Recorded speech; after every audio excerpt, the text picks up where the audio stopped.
Oh wow, uod daw. Galing daw sa uod ang silk. My God. Takot ako sa uod.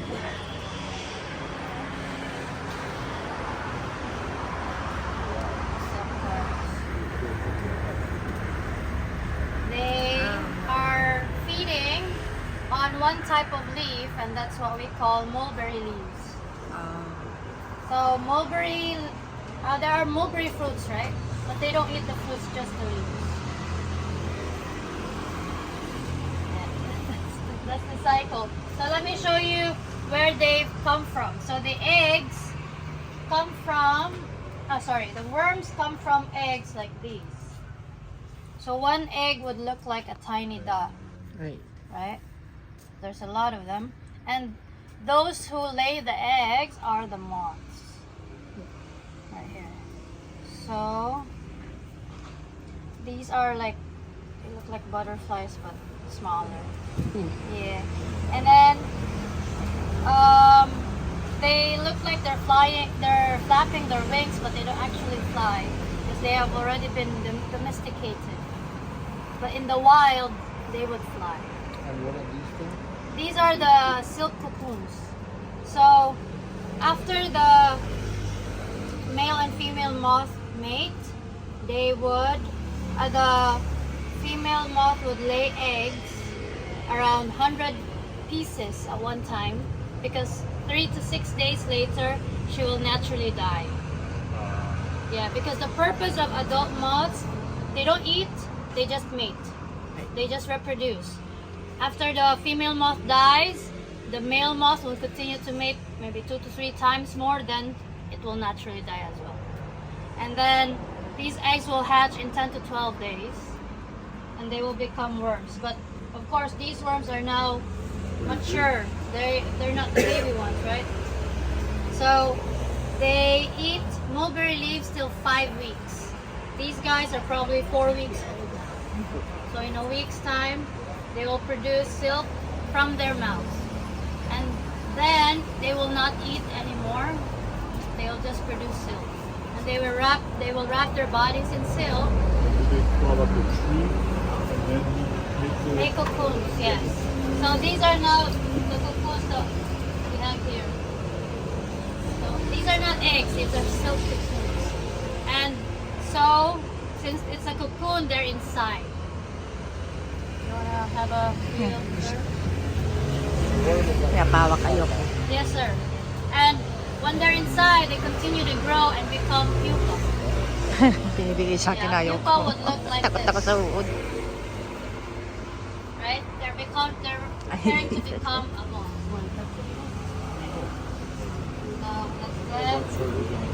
Oh yes. So here's the thing. Silk na raw yung Normally, ganun. silk is white. It's the common color of silk. Other countries have white silk, right? But in Vietnam, we've got yellow silk. Is it because of what they eat? Yes, sir.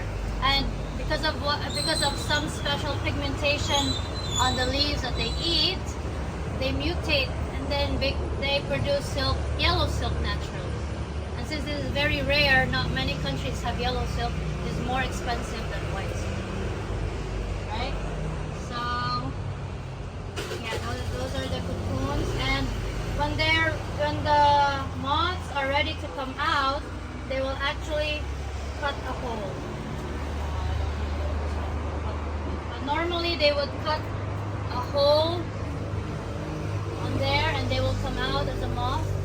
But usually when they cut holes on the cocoon, it's not as good quality of silk anymore, right? Which means while they're still inside, the silk is already being harvested. And by harvesting, we mean boiling. Because they needed to make the cocoon softer, they need to boil them to extract the silk. Right? So they feature in their lives. Yes, sir. So you allow some of them to reproduce. That's right. So we harvest half of them, and half of them we let them, we raise them, right? So that's the thing. And on the other side, so this is where they're being boiled, right? So the kitchen is not yet open. So they're boiled here. This should be very hot. And this is just water, no chemicals added. So they boil them on here, and then what comes out is now the silk thread. But a silk thread consists of many silk fibers. So one cocoon can produce one silk fiber, which means we need a lot of cocoons to make one thread. That's why silk can be costly, right? So they do that. This actually is being spun, and when they spin that, the cocoons will also unwind. That's how it works. And we've got here now the threads, silk threads, both in white and yellow. And over here is where it is weave. It is where they weave it. So this is also a manual process. What they do is they step on this back and forth, and this orange thread over here, it's been dyed orange, not natural, and this goes across like that to produce this silk fabric. So yeah, that's how it's done. Everything here is very traditional, but now we've got machines to make it more efficient as well, right? So right now, guys, can I invite you inside? This is mulberry tree daw. Mulberry leaves. Yan. And yeah, these are some of the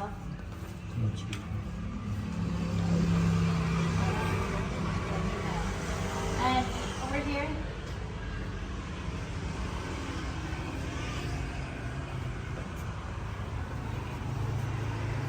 So this is a picture of world leaders back in 2006. So you might recognize some of them.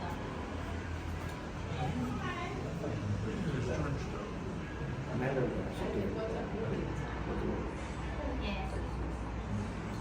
So the two famous ones, of course, are these two. Putin and Bush. Yes. So this was way back when things were more peaceful. Philippines. Oh yeah.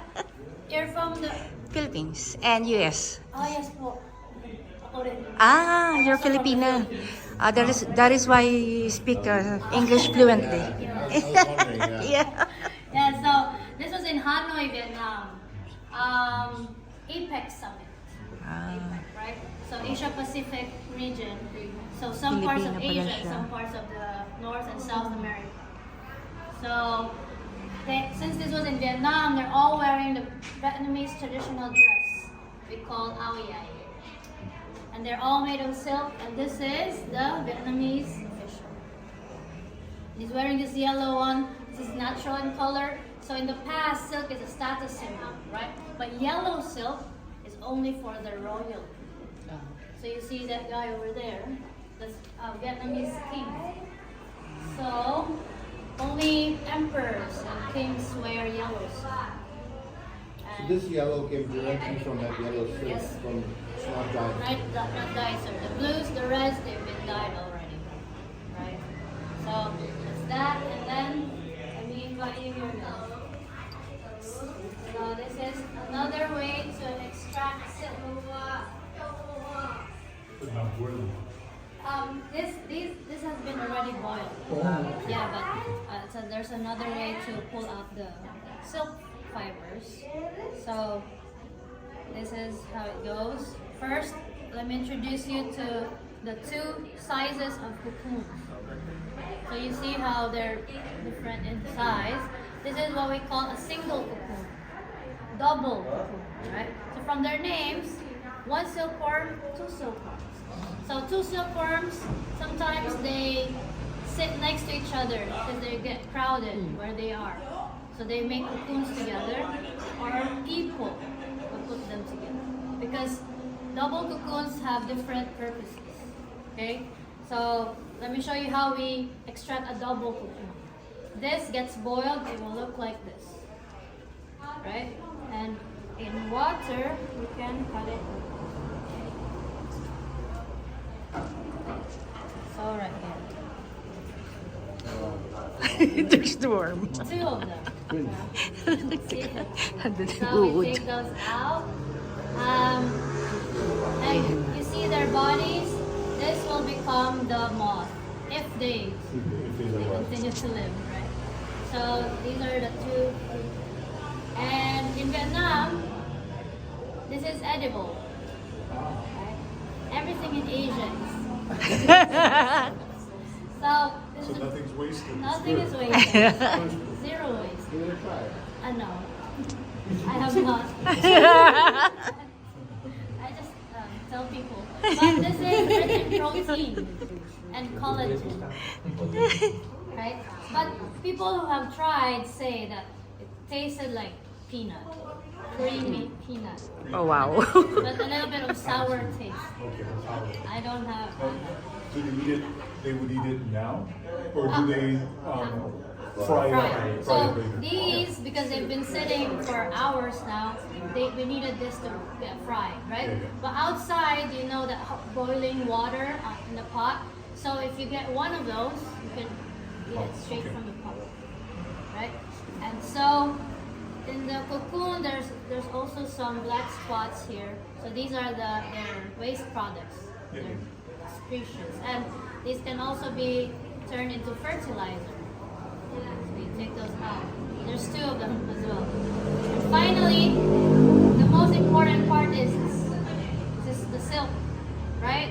And in water, what we do is from a tiny piece of silk, it becomes this, Oh. right? It's now a sheet. And what they do is they push it downwards. Like this. Nice. It doesn't break. Doesn't even break. This is just cool water, sir, because they've been already boiled, and then we just submerge it in cool water. So, guys, this is still silk, but it's a different form from this, right? This is from single cocoons, because they produce one singular line. Although this is it's like a mesh, and it's softer and smooth, so they use this as fillers for blankets, comforters, right? So usually we stuff it with cotton or down feathers, but we can also use silk, and it's got a lot of benefits, right? And these are made into dresses, fabrics. So once it's in this form, you cannot draw it into this. No. That's the difference. Yeah. That's why they have different thicknesses, right? So that's that. And guys, behind us, this is the famous ancient Silk Road. Have you heard of Silk Road? Yeah. And that route started from China because, of course, the Chinese discovered everything. The Chinese discovered silk, and by accident. Okay. There's one specific person who discovered it. It was the Chinese empress. She was having her tea under a mulberry plant, right? And so apparently a cocoon was already forming, and it fell into her teacup. And since the tea was hot, the silk thread started to unravel. And she noticed how nice and smooth the thread was. She reckoned she could use it to make fabrics. Now, did she then eat the? Yeah, she had not discovered. Maybe she was full. I don't know. Yes, but yeah, that's how silk was discovered. And not even 1,000 years ago. Silk has been around for 4,000 years. Long time. So from China, the Chinese traded silk to different countries. So they went to Hoi An in Vietnam. And have you guys been? Yes. Yeah, very traditional village, right? And they went to other countries in Southeast Asia, and they get to India. India is also a big silk producing country, and some Middle Eastern countries, right? So this is the ancient Silk Road, and sir, behind you. Sorry. So these are can you guess what these are for? Dyes. Yes, dyes, natural. So these are some of them. This is like anato. That's why they Anato, call it. yeah. So this has red seeds inside. Lemongrass. Right? This is kind of a ginger. Turmeric? Turmeric.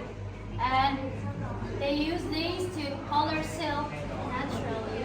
And this is really good for the skin and the environment, right? But there's also like chemicals now. So, but they try to preserve this way because this is way better than using chemicals, right? But this yellow, over to this side, this yellow color is, Natural. this was the International Silk Festival in Vietnam, held 2 years in a row. And other countries participated, like France, Italy, Spain, Thailand. They barely have silk, let alone yellow silk. So this was a big occasion in Vietnam. Don't get fooled, guys. This is not silk. It's not growing silk, okay? So this was in 2016 to 2017. And then finally, over here, this picture. You guys know that gentleman? This guy. French. Yes, Emmanuel Macron. Right? And this was the late General Secretary Boutron. He died last year in July. So this picture was 2018. So Europe cannot really produce silk locally because it's too cold. That's why these European brands that have silk products, silk items that they sell, their materials are from here. And Vietnam now is top 4 in global silk production. Of course, China is first. India is second. Uzbekistan, and then Vietnam. And these are some silk beddings that we've got. I may invite you here to Hermes.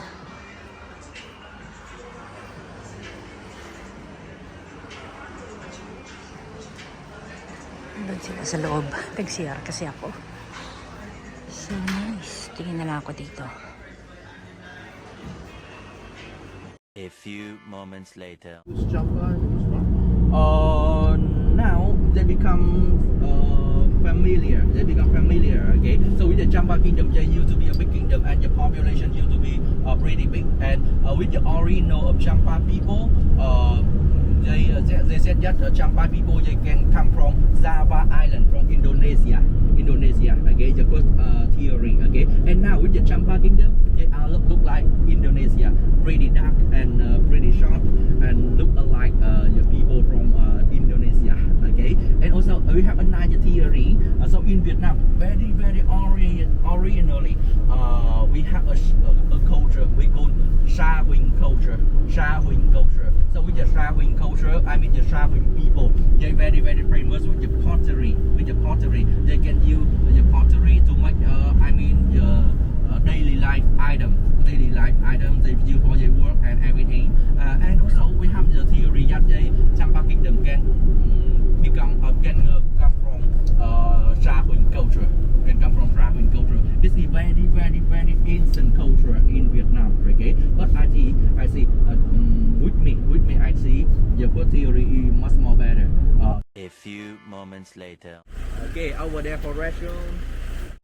Okay, so you know, Champa Kingdom they have Apsara Fairy. They dance very well, very charming. Okay, so we go to watch the performance first, and after that go to the old tower to discover. Okay, so this way follow me. Yeah.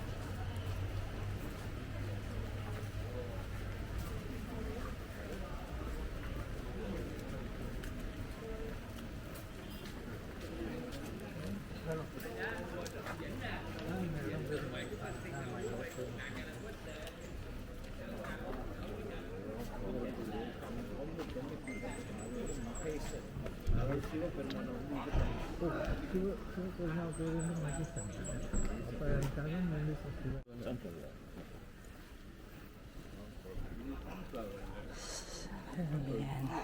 My son.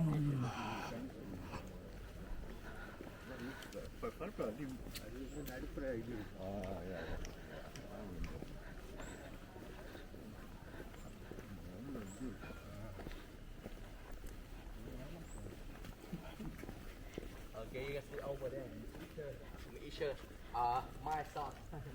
Malaysia is beautiful. Still in his mind. It's a beautiful mind.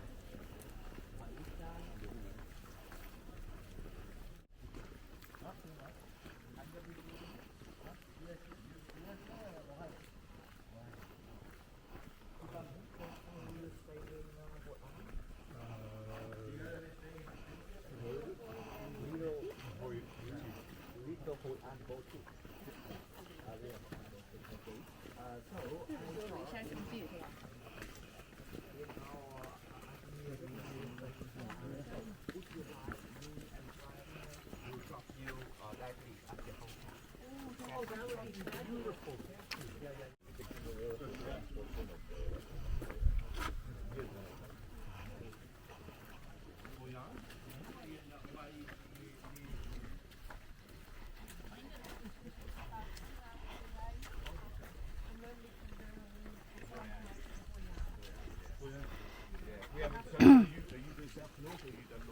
Actually, what I did is I just booked for Da Nang and then I went to Hoi An for like a day trip. Okay. And then because for me was like the central was Da Nang and then you go to Sasakay daw muna kami ng shuttle. Tapos ayan. Yan may waiting area for shuttle, sabi niya. Tapos manonood daw muna kami ng dance. Okay.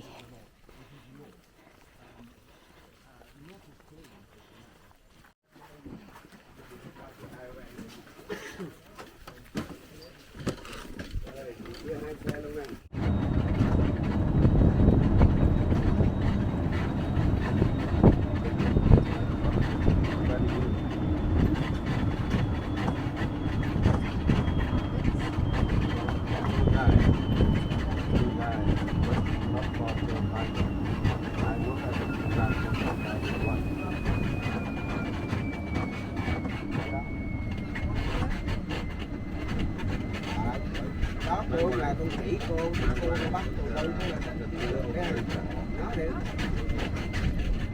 bắt cô chưa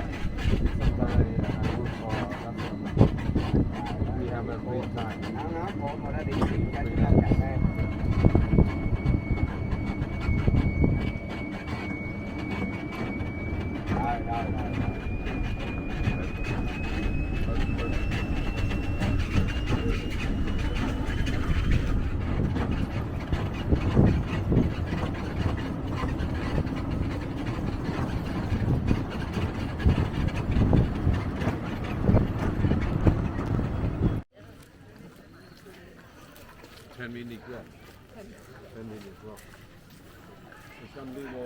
Nag-shuttle na kami dito. Yung shuttle na electric vehicle. Mga 2 to 3 minutes yung ano. Tapos lalakad pa raw kami ng 1 kilometer. Papunta doon sa pupunta namin. Kaloka. Puro lakad nga ito.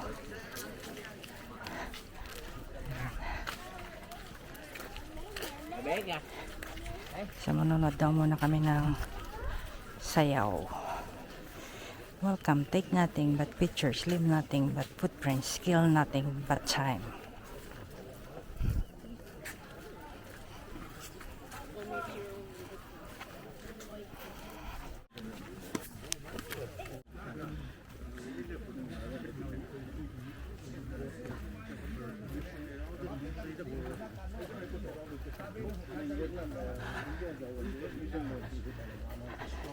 Lakad pa more.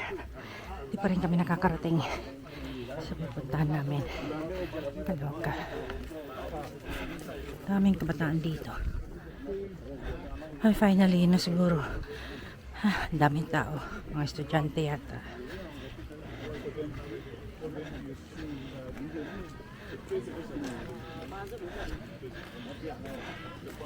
Grabe. Hinihingal na ako. Hello. Cute naman ng mga batang to. Marunong sila mag-hello.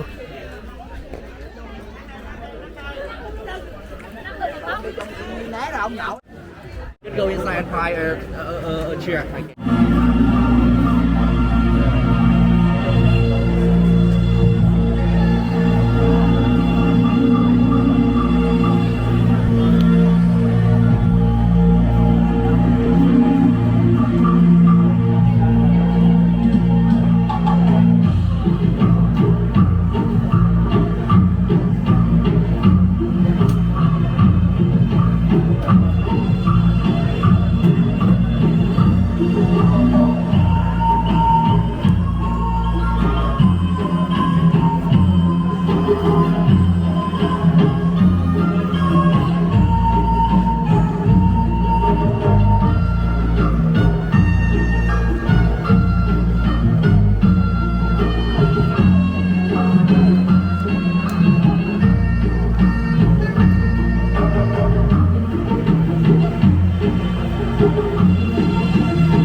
Bye.